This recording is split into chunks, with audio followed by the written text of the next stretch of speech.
All right, so today we are going to be doing assignment number 2 from our connectives unit. I've chosen to do question number 2 with you guys, which is negating statements.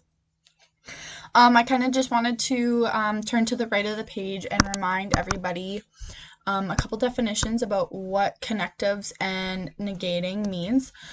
So connectives combine statements into larger compound statements. Let's look at number 1 for an example. I'll go to school or I'll work full time. Well, I'll go to school is its own sentence and I'll work full time is its own sentence, but we use the or to connect that those two sentences into larger compound statements.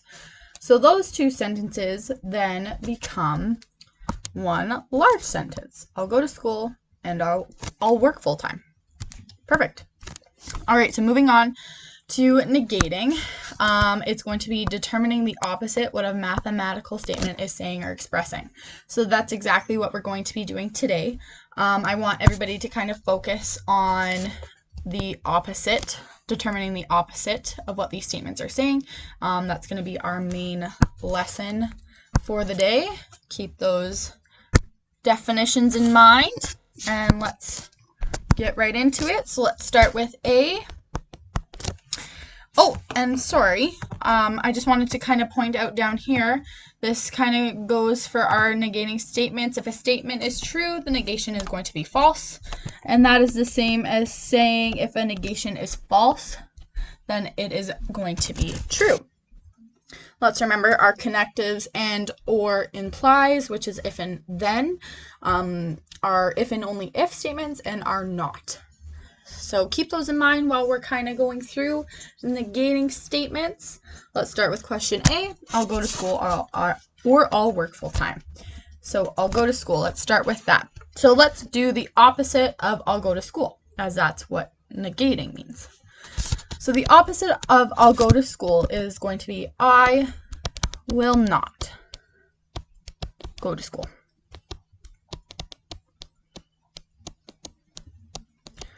Perfect. And then let's focus on this one. I'll work full time. So the opposite of that is going to be I will not work full time. So now we need to use our connectives. We have to combine our two statements here into one large compound statement. So we know that or can change into and from our connectives unit. So I will not go to school and I will not work full time. And automatically we have our negated statement. That one's relatively easy. Moving on to B. She rode the bus at least once this year. So that statement, let's start with she rode the bus. So the opposite of she rode the bus is going to be she never rode the bus. And it's going to be she never rode the bus, because if she was riding the bus at least once this year, that means she got on the bus.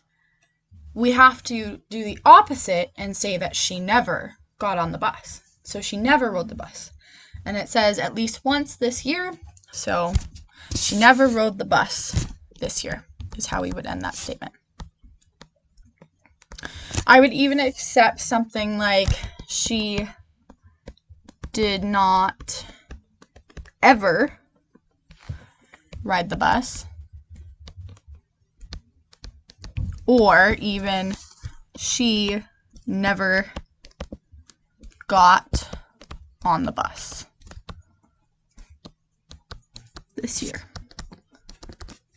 Make sure you add this year to finish off that statement. So the important thing is that we have the never to make the opposite, or to make the sentence the opposite, and we have this year to conclude the statement. Perfect, so that's going to be B. I'll just quickly highlight just so we can differentiate between the statements. And we'll start working on C here. C is a little bit different, a little bit tricky. So we're going to work with he always brushes his teeth and sometimes he flosses. So let's start off with the always. Always is a pretty big statement here. He's always brushing his teeth. So what's really important here is that we're not going from one extreme to the next. So in this case, all or every isn't necessarily going to go to none or no. That is not going to be correct. So let's write that down. Do not always go from one extreme to the next. In this case, we want to go to sometimes, because you can't never. If you change always to never, that's going from one extreme to the next. So if he never brushes his teeth, well, his teeth are going to fall out. So he has to sometimes brush his teeth. That makes more sense. So we're going to go he sometimes. Let's stop right there.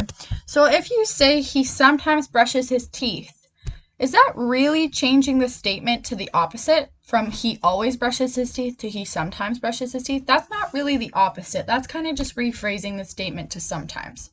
So we need to make sure he sometimes does not brush his teeth.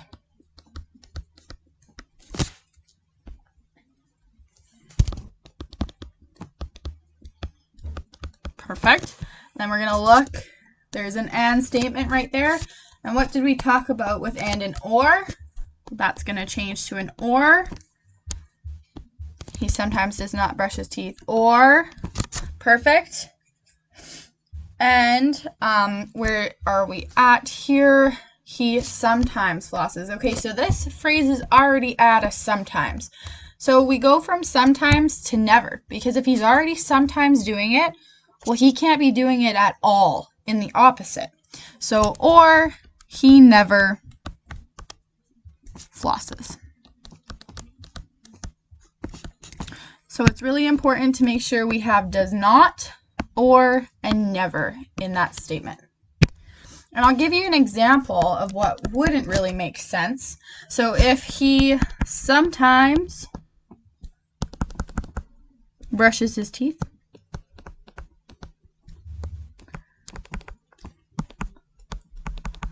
or he never flosses. Now that sentence doesn't really make sense because that is not the opposite.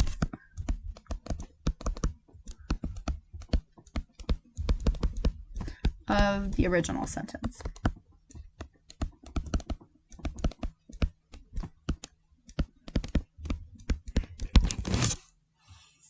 All right. Perfect. And that is going to be all of our examples for today. If anybody has any questions or would like to reach out and contact me, just send me an email. Let me know what your questions are. We can talk via Zoom. And yeah, thank you so much. Bye-bye.